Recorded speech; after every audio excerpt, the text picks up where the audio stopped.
अस्सलामुअलैकुम नाज़रीन इकराम, आप सबको खुशामदीद। मेरी आज की वीडियो कुरुलुश और हान की एपिसोड 11 के दूसरे ट्रेलर के बारे में है, लेकिन मैं पहले ट्रेलर को भी साथ शामिल रखते हुए आने वाले वाकयात का तज्जिया आप लोगों के सामने पेश करूंगी। तो नाज़रीन इकराम, ऐसा लगता है कि और हान सीरीज में उस्मान के दौर से और हान का दौर शुरू हो चुका है और एक बड़ी तब्दीली के बाद जो कि 10 किस्तों में हुई है, और इस तब्दीली के अरसे को तारीखी वाकयात से कवर किया गया है।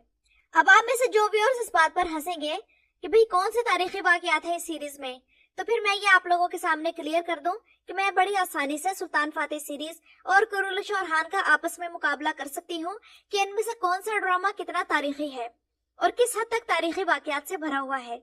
और आप लोग ये जानकर हैरान मत होइएगा कि ये दोनों ड्रामे एक जितने ही तारीखी हैं।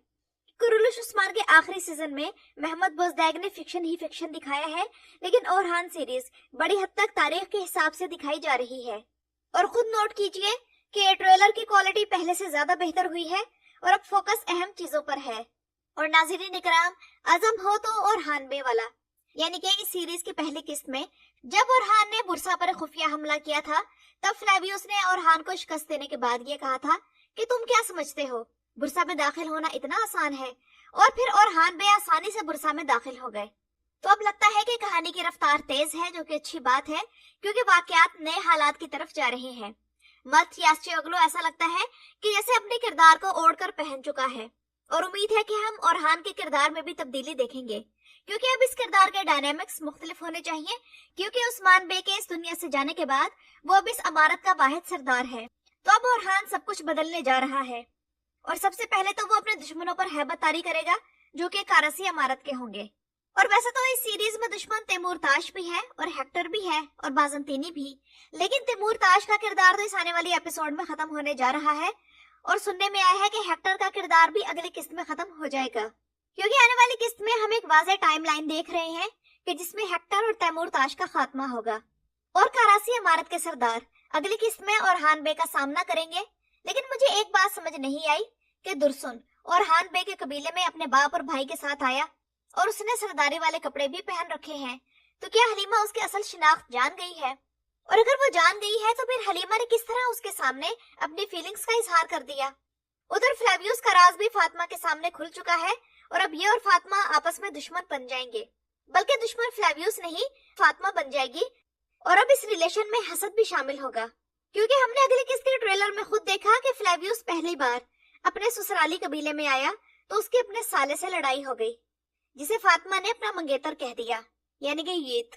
तो आने वाले दिनों में इनके दरमियान टेंशन पैदा होगी, क्योंकि फातिमा अपने असूलों पर समझौता करने वाली नहीं है और फ्लेवियस दुश्मन है तो है। लेकिन इस पेयर के फैंस ये फेज खत्म होने का इंतजार करेंगे कि कब ये खत्म हो और कब ये दोनों एक साथ हंसते मुस्कुराते नजर आए। और ट्रेलर का वो सीन जिसमें सुर्ख झंडा बुलंद किया गया है वो वाकई थ्रिलिंग था, यानी कि एक नया दौर शुरू होने को है जो कि व्यूअर्स की तवज्जो खींच लेगा।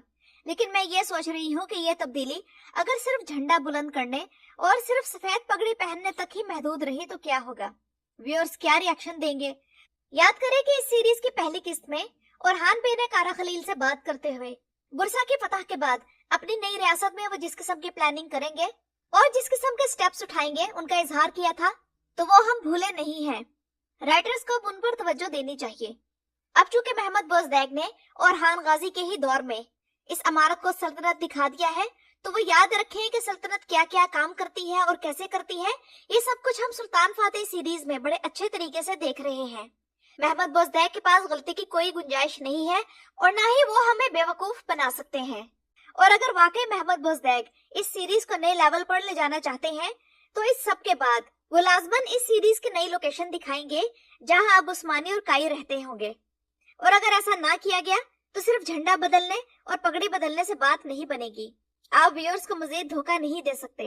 उस्मानी अमारत बुरसा की फतह के बाद बुरसा मुंतकिल हो गई थी और उसे दारुल हुकूमत बनाकर वहीं रहा करती थी। तो यानी कि हम उस महल के इंतजार में हैं जहां और हान बे को रहना चाहिए। और एक और खूबसूरत तफसील जो कि ट्रेलर में नजर आई, वो उस तारीखी तस्वीर को फॉलो करना था जो किताबों में है, और हान के दोनों तरफ 2 आल्प्स खड़े करना जो कि चौकन्ने हो और हान बे के बॉडीगार्ड्स हो, जैसा कि सुल्तान फातेह सीरीज में मोहसिन है। और यहाँ दूसरी बात मैं फिर यही कहूंगी कि सिर्फ गार्ड्स खड़े करने से भी काम नहीं चलेगा, अब हुकूमती निजाम में भी तब्दीली आनी चाहिए।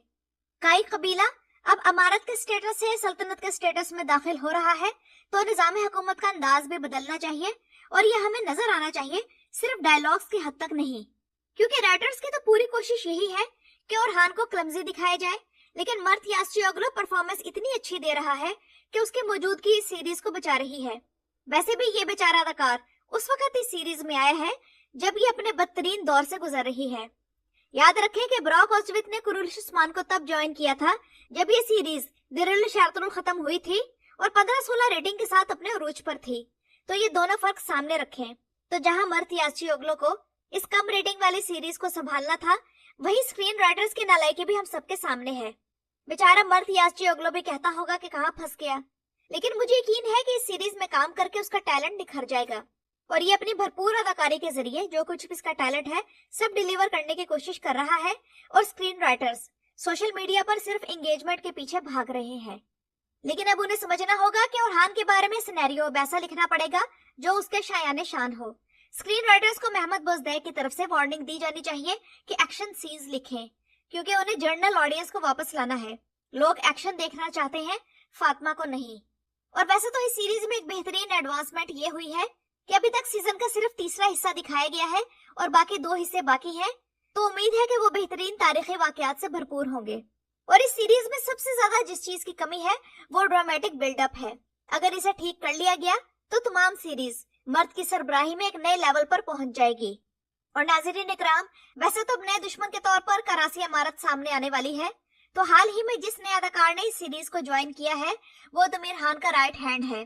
तो ये हाजी अलबाई और कारा मुराद की तरह एक तारीखी किरदार है जिन्होंने कराची अमारत छोड़कर अपनी वफादारियां ओरहान बे से वाबस्ता कर ली थी। इस वक्त सूरत हाल ये है कि बुध वाले दिन 4 ड्रामा सीरीज तुर्की में रिलीज होती है। इनमें अशरफ रोया, कुरुलिश ओरहान, साहिब सिजलार और यार अली शामिल हैं। तो अशरफ रोया की रेटिंग इनमें सबसे ऊपर है। यहाँ तक कि इस सीरीज की एक किस्त की रेटिंग 9 तक भी पहुंची और ये पिछले 4 सालों में ये किसी भी सीरीज की रेटिंग है जो बुध के दिन 9 तक पहुंची। इससे पहले कुरुलिश उस्मान सीजन 3 की रेटिंग 9 रहा करती थी, लेकिन वो भी सीजन के एंड पर 7 पर आ गई थी और छठे सीजन के आखिर में तो ये 4.5 तक पहुंच गई थी।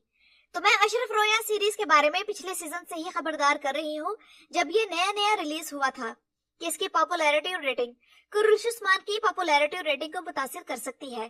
तो अब तो कुरुलिश ओरहान भी शुरू हो चुका है और साबित हो गया है कि इसी ड्रामे ने कुरुलिश ओरहान की रेटिंग को गिरा रखा है। तो नाज़रीन इकराम, ये तो थी मेरी आज की वीडियो। अपनी राय का इजहार कमेंट्स में जरूर कीजिएगा। मेरी वीडियो देखने का शुक्रिया।